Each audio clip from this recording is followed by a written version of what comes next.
Hello everyone, my name is Thandekile Moyo.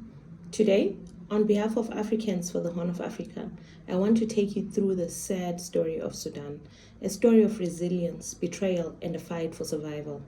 Many of you may have heard about the war in Sudan, but let's dig deeper so we can understand what is really going on. First, let's start by understanding how Sudan ended up with two warring generals and former allies, Abdel Fattah al-Burhan and Mohamed Hamdan Dagalo, better known as Hemedti.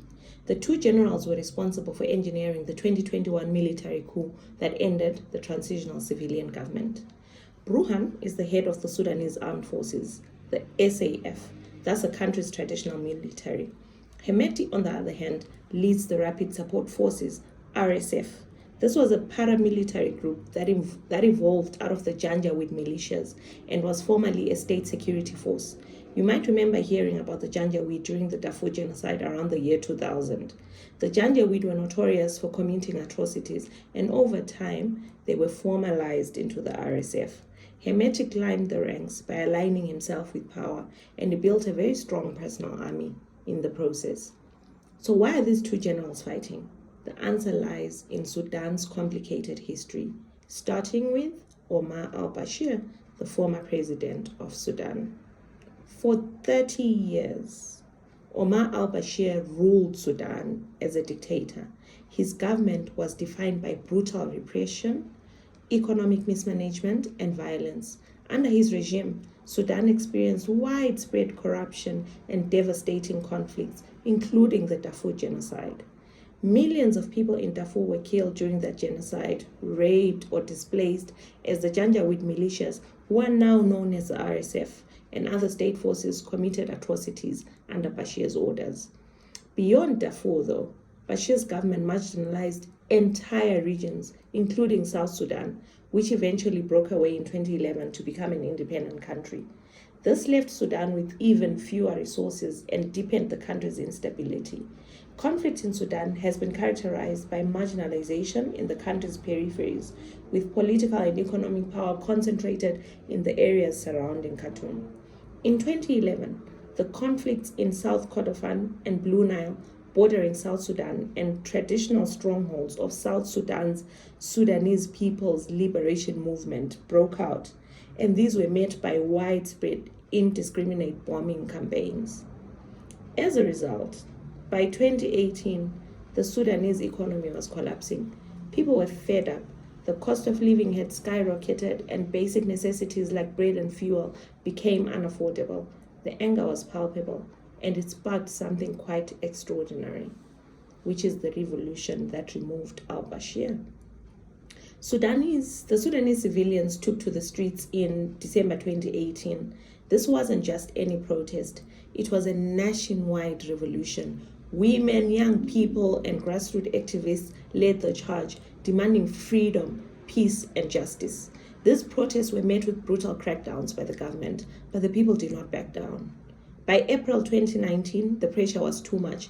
Al-Bashir was removed from power, not by Burhan or Hemedti, but by the relentless courage of Sudanese people. After 30 years, they had won a monumental victory.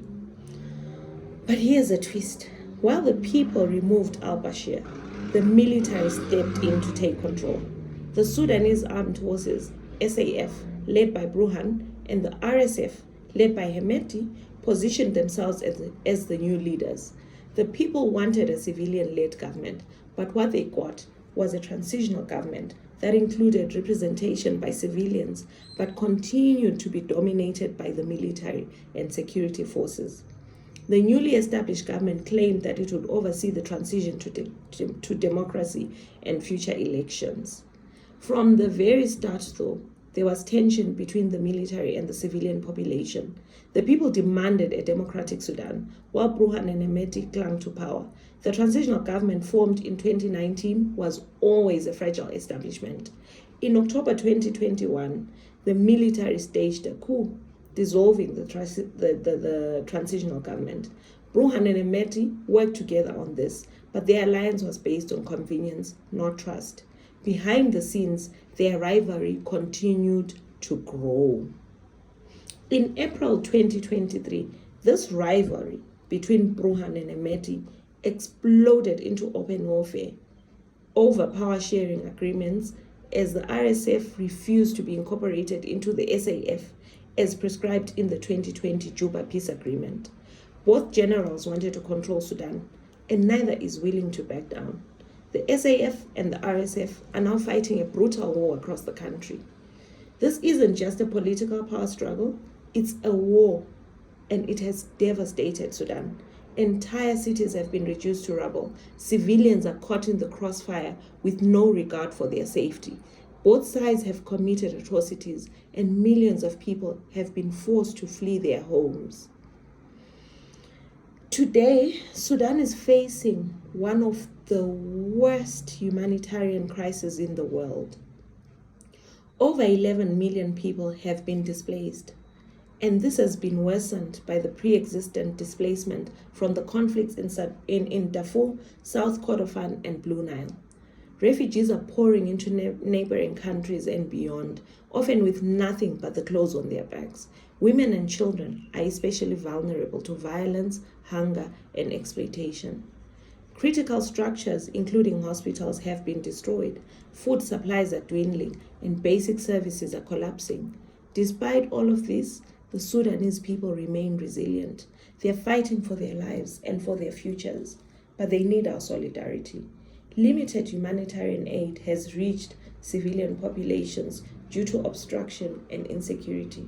Sudanese emergency response rooms, mutual aid groups comprised of young bipartisan activists, have displayed tremendous courage in coordinating aid in the communities. So what can we do?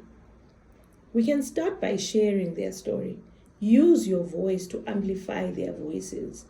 Push your governments to provide humanitarian aid and to support peace efforts. And remember, this isn't just about Sudan. It's about standing up for humanity and justice everywhere. Sudanese people have shown extraordinary courage, and it's up to us to stand with them.